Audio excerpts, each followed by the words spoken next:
Transmission is stable due to weak network. Assalamualaikum warahmatullahi taala wabarakatuh kepada anda semua. Salam 2 Syawal 2021. Saya nak cek tengok okey ke? Okey. Cek kat sini. Kita cek kat sini. Okey.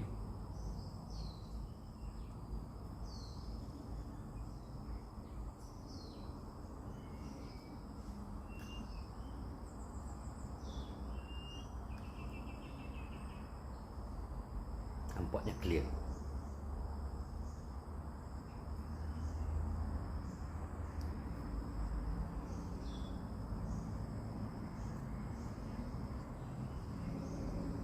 Baik. Hari ni, pagi ni, 2 Syawal, saya bersama-sama dengan anda. Kalau anda boleh lihat, wah, belakang tu ada, bukan belakang, atas tu ada Selamat Hari Raya Aidilfitri 1444 Hijrah bersamaan dengan 2023 Masihi. Memohon maaf zahir dan batin dengan ingatan tulu ikhlas daripada Coach Boy. Aku tak boleh nak beza lagi sebab yang inilah apa tengok apa sahaja yang terpapar di sini akan boleh clear. Nampak dia flip mirror tu. Apa tengok kat sini. Ini tu apa boleh baca. Assalamualaikum. Waalaikumsalam. Selamat pagi. Okey, hari ni saya nak bagi tahu, saya nak baca sebab ni. Tapi macam mana saya buat nanti saya cerita. Apa itu ChatGPT? Fungsi dan cara menggunakannya. Pada 30 November 2022, sebuah syarikat pendidikan dan pembangunan kecerdasan buatan Artificial Intelligence AI OpenAI telah melancarkan Chat Generative Pre-trained Transformer, iaitu sebuah bot sembang BOT, bot sembang secara rasmi kepada orang ramai.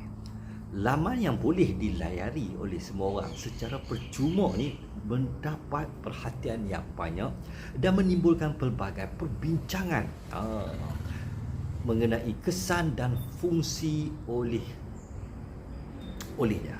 Oleh itu, berikut dikongsikan apa itu ChatGPT dan cara menggunakannya. Awal tak kalut dah.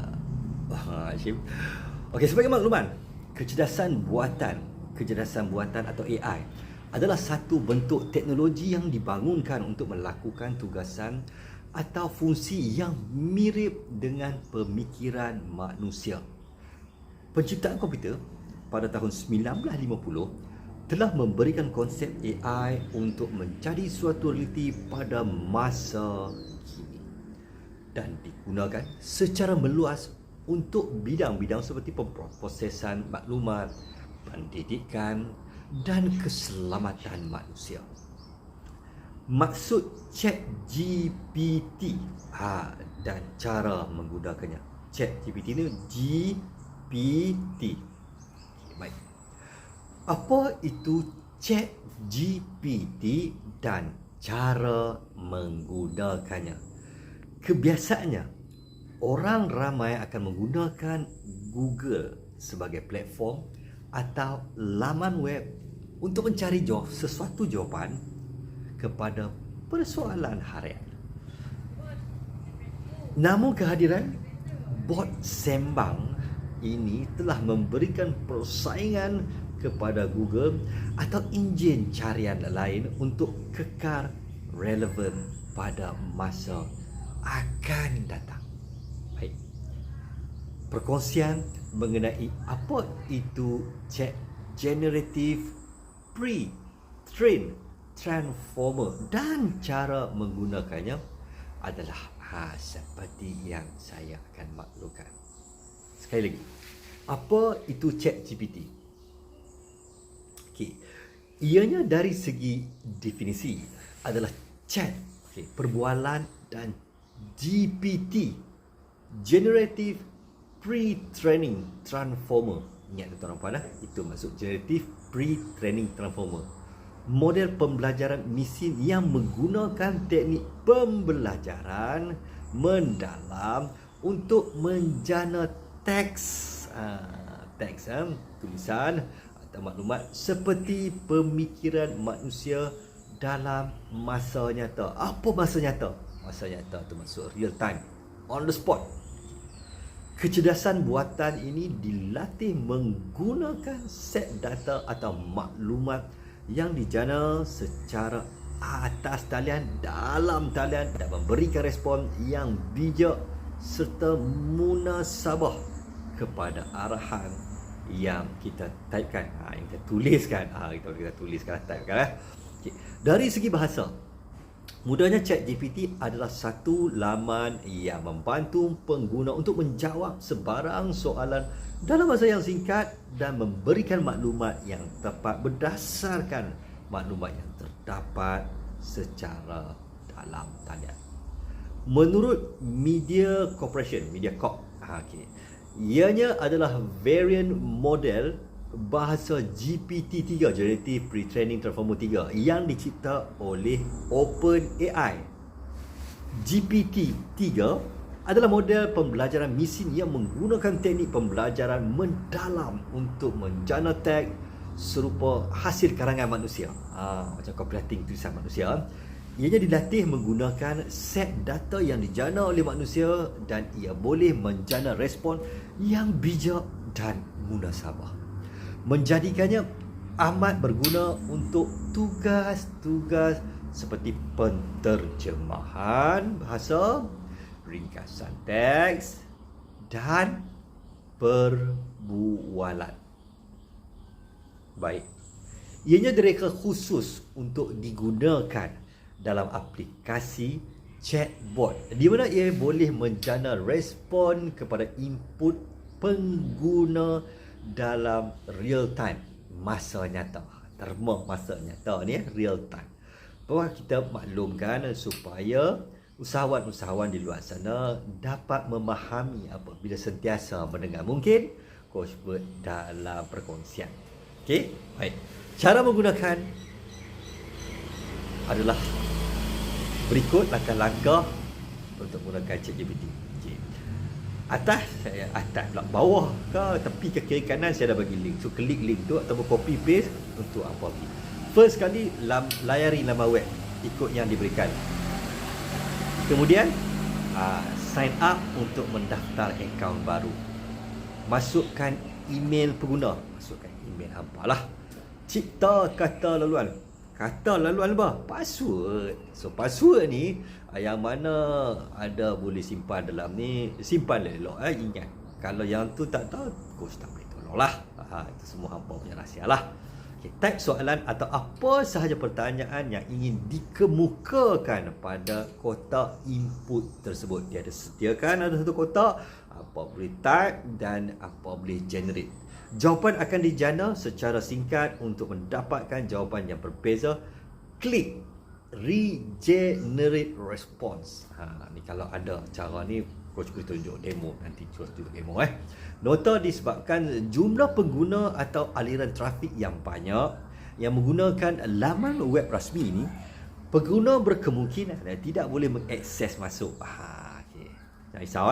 OpenAI telah menawarkan ChatGPT Plus untuk pengguna melayari laman web tersebut secara bayar dan tidak menghadapi masalah untuk mengakses masuk apabila aliran trafik tinggi. Bayar guys. Tu siapa yang berkemampuan berbaloi, siapa yang ada berkemampuan dan juga buat pelaburan asalnya berbaloi, sebab dia bukan setakat orang kata pembijak dan pintar, dia juga dapat bagi jawapan yang wow, sangat-sangat membantu. Okay, ciri utama ChatGPT.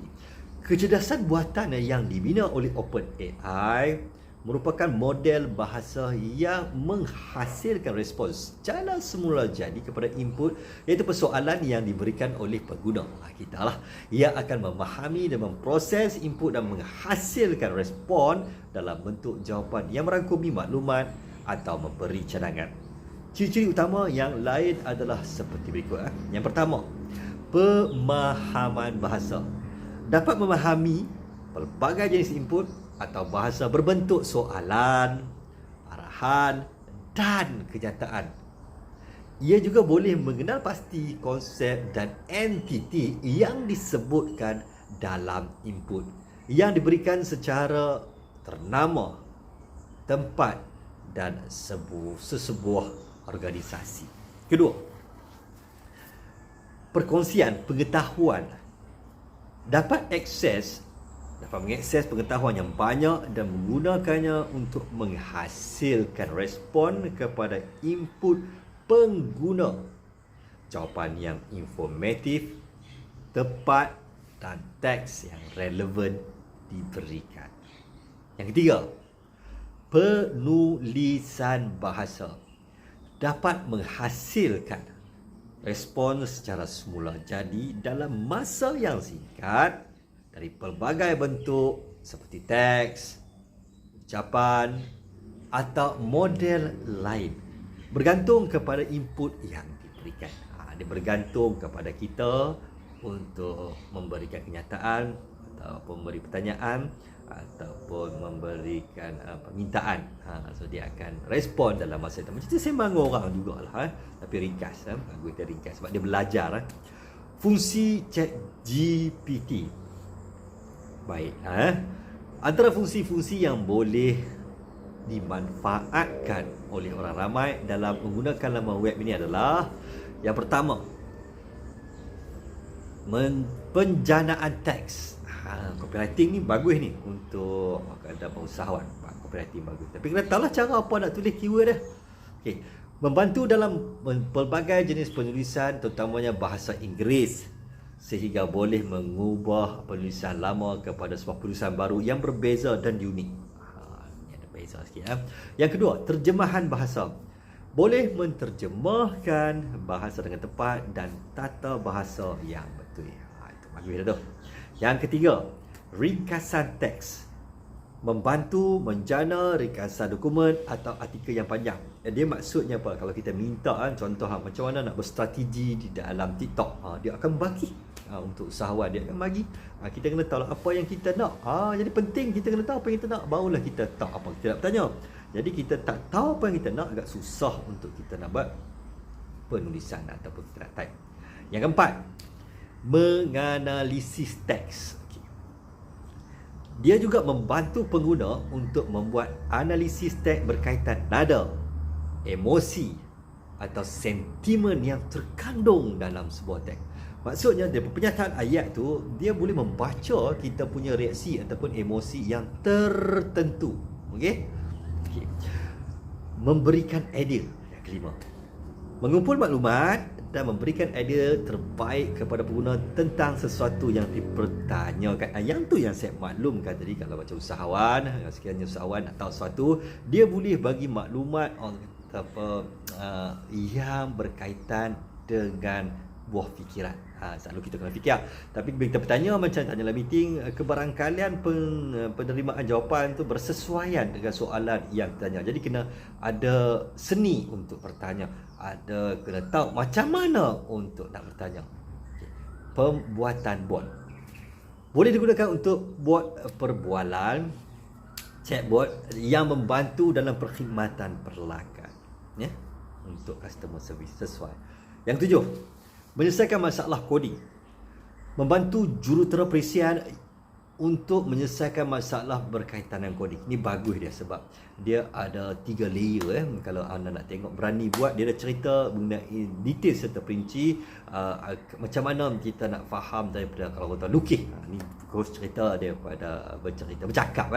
So, terima kasihlah kepada anda yang mungkin menyertai, yang mana kos nak bercerita mengenai ChatGPT. Kalau tak tahu daripada ni, boleh tengok daripada mula secara langsung ni.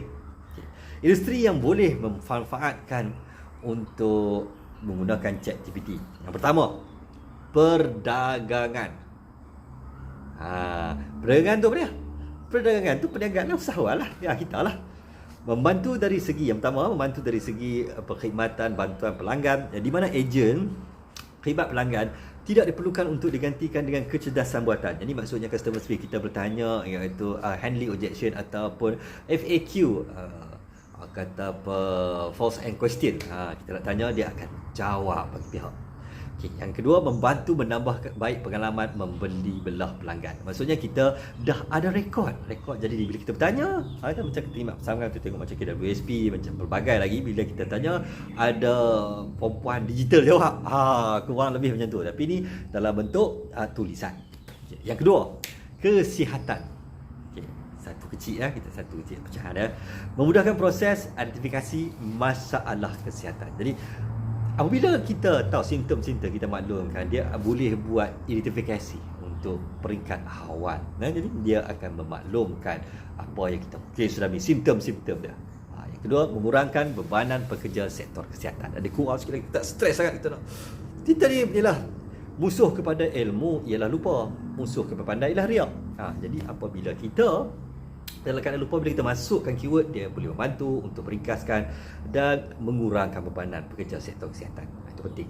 Okey, yang ketiga, perkhidmatan kewangan dan perbankan.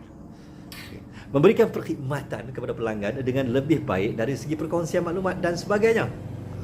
Itu boleh kita tanya, dia cepat untuk respon. Okey, yang keempat, pendidikan. Menjadikan proses pembelajaran lebih pantas dan laju serta unik. Cepat sebab kita nak bertanya. Okey, yang kelima, teknologi. Membantu tugasan-tugasan seperti coding dan penulisan teks untuk menjadi lebih mudah dan ringkas. Okey, cerita dah untuk OpenAI GPT. Jadi dia mesti ada kebaikan dan keburukan. Okey. So hari ni coach nak cerita kebaikan, positive side dan negative side. Kebaikan dan keburukan ChatGPT. Sebagai sebahagian daripada teknologi kecerdasan buatan AI, Artificial Intelligence, ChatGPT mempunyai kelebihan dan kekurangan untuk kita sebagai pengguna yang perlu dipertimbangkan semua. Kita pertimbangkan kebaikan. Yang pertama, yang terlebih dahulu membantu kita sebagai manusia untuk memahami dan menyelesaikan sesuatu tugasan. Contohnya pelajar menggunakan ChatGPT untuk memberikan penjelasan kepada sesuatu isu atau masalah, dan ia membantu menjana penyelesaian kepada isu atau masalah tersebut. Nampak? Dia boleh bantu. Macam dululah kita tak tahu, kita tuition, kita bertanya ni macam tanya orang pula, dia boleh menjawab bagi pihak. Kedua, meningkatkan kemahiran menulis dan bahasa seseorang. Kecerdasan buatan ini mampu memberikan maklum balas menggunakan tata bahasa, perbendaharaan kata dan gaya penulisan yang baik. Okay. Yang ketiga, memudahkan penyelidikan dan pengumpulan maklumat dengan sumber pengetahuan daripada set data atas dalam talian. Ia membantu, memudahkan dan menjimatkan masa untuk membuat sebarang penyelidikan dan pengumpulan maklumat. Baik. Itu cerita yang belah seronok lah, yang bagus lah. Okey, bab keburukan. Itu dia keburukan. Pertama, menggalakkan penipuan kerana tiada halangan untuk mana-mana individu untuk menyalahguna kemudahan ini. Dia tak ada sekangan, dia tak ada kekangan. Alright. Yang kedua, ni orang kata apa? Bila tahu ni baguslah, setengah orang suka. Okay, pelajar akan mula malas dan bergantung kepada ChatGPT untuk menyelesaikan tugasan yang diberikan di sekolah ataupun universiti. Sebab kita tanya, dia terus akan bagi maklumat, dan apabila pertanyaan tu tepat, input dia tepat, dia dah belajar, orang lain tanya, dan rumus yang diberikan tu adalah keberangkalian mudah, tepat, ringkas, memudahkan kita. Nampak? Sebab untuk membuat penulisan dengan lebih competent, lebih atau kompres, lebih compact. Okay. Yang ketiga, kekurangan ini, pelajar akan kurang mahir kerana proses pembelajaran yang betul dilangkau oleh pengguna ChatGPT. Ni yang tak bagus sebab kita dah langkah proses, maka kita bukan nampak pandai saja dah, tapi apa yang berlaku ialah kita hanya menyalin. Sebenarnya kita tak dapat untuk memahami rasa. Fahaman tu orang kata tak semua dapat untuk sepenuhnya. Maklumat yang salah diberikan kerana kecerdasan buatan ini masih dalam proses pelajaran yang tidak mampu untuk menjawab soalan yang kompleks ni. Lah. Kadang-kadang ni kalau kita tanya soalan yang kompleks, dia akan bagi salah juga sebab dia masih lagi dalam pembelajaran. Artificial intelligence ni ialah untuk kita mengajar dia akan simpan data dan juga dia akan buat keputusan. So kompleks sikit lah. Ni sistem komputer yang lebih kompleks. Nombor 5, hanya memberikan ringkasan kepada sesuatu pertanyaan atau kenyataan yang diberikan kepada pengguna. Okey, setengah-setengah masa tu dia hanya bagi point, dan point tersebut sekiranya setengah orang tu sesuai dengan point dan dia mudah untuk faham, tapi setengah-setengah orang tu apabila dapat point saja dia tidak mudah untuk dapat memahami dengan secara terperinci apa yang dimaksudkan oleh ChatGPT tersebut. Itulah antara umpama dan juga yang boleh dimaklumkan. Keringkasan, ada setengah bagus ringkas, ada setengah ringkasan tu akan membuatkan ini salah arti. Jadi kita kembali kepada Google untuk mendapatkan maklumat secara penuh. Jangan tinggal tu ilmu dan ilmu. Bila kita dapat sesuatu yang lama jangan tinggal, kita tambah yang baru dan kita proses untuk menjadi lebih baik daripada semalam. Okay. Yang keenam, kekurangan empathy, di mana jawapan yang diproses tidak mempunyai keupayaan pemahaman macam manusia dan empati yang sama seperti manusia. Jika input yang setia diberikan, dia akan jawab . Dia tak fikir dah, dia akan jawab terus je. Walau bagaimanapun, ChatGPT mempunyai kelemahan seperti tidak berupaya untuk menjawab soalan yang kompleks, tahap respon yang bijana, tidak sesuai atau masuk akal. Kadang-kadang bila kalau tengok ni dia agak contohnya lah kan, yang jenis ada orang buat Mid Journey yang bersambung dengan ChatGPT. Apa yang berlaku? Kadang tengok jari dia tersilap, apa ada sikit kepelik mata dia juling sikit apa semua dia nampak sikit tak unrelevant sebab dalam proses pembelajaran nanti lama kelamaan dia akan dapat untuk buat dan juga jana jawapan yang lebih tepat. Okey. Sebabkan dia tidak sesuai masuk akal dalam proses, masih dalam proses pembelajaran untuk pembangunan dan untuk meningkatkan keupayaan ke tahap yang lebih baik, yang lebih tinggi, yang lebih komprehensif. Okey. Kadang-kadang satu isu dia juga kalau kat ChatGPT ni, dia tiada perkongsian sumber jawapan, juga membezakan tahap kebergantungan orang ramai kepada platform ini berbanding enjin carian seperti Google ataupun yang lain, platform ataupun kita boleh panggil Google yang memberikan sumber yang saya tepat ni macam orang kata apa? Web browser yang lain . So itu antara makluman dan juga saya kongsikan untuk pagi ni. Panjang lebar hari ni tuan-tuan dan puan. Ianya penuh dengan orang kata komprehensif, dan siapa yang nak nota ni, komen nak di bahagian bawah. Lepas tu PM saya berkemungkinan besar saya perlukan email untuk saya bagikan PDF. Tu nampak tak? Coach bersiaran langsung secara menggunakan telefon dan inilah smartphone. Dengan kesempatan ini, Coach Bird nak mengucapkan selamat Hari Raya, maaf zahir dan batin kepada anda semua. Jangan lupa untuk ucap terima kasih dan juga sekiranya konten ini sangat membantu, tolong bantu ramai lagi yang perlu share supaya semua orang bukan sekadar tahu, tapi kita sampaikan ilmu kebaikan pandai. Cerita pandai. Okey, baik. Terima kasih kepada anda semua yang menyaksikan secara langsung ataupun di kemudian masa. Waktu lapang diisi dengan ilmu yang bermanfaat, maklumat yang berguna.